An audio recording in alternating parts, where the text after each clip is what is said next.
Today we talk about career to calling. When it comes to a calling, you know that you are fulfilling the purpose for which you have been born. Oh, a long time ago, I was in the 11th grade. I was standing outside the church after our youth had met, and the front doors of the church were wide open so I could stand on the porch and listen to our preacher preaching, Wayne Masters. I remember he was preaching about the love chapter. Love is patient, love is kind, not jealous, not envious, not boastful, not proud. You know, 1 Corinthians 13. And while I was standing out on the porch, not even looking in the door, I felt a call to become a preacher.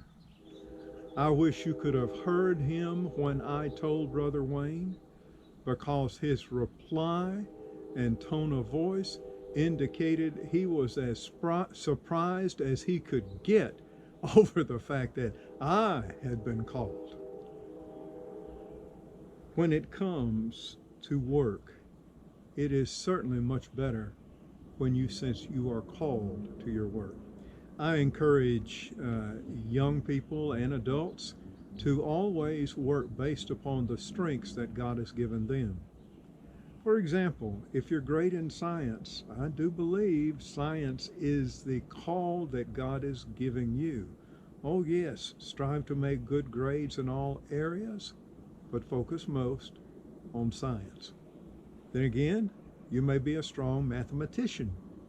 Well, look at that area as a call for God to use you in things like, engineering. Look at your strengths, how strong you are. My belief is your calling is bigger than you. Personally, I am called to preach the gospel to all the world. Impossible. I am called to preach the word that reflects Christ. You had to strive at it. I am called so that the words I speak are alive in me. I strive to make that true.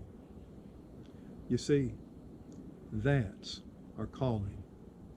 To be higher than you are. To be more than you are.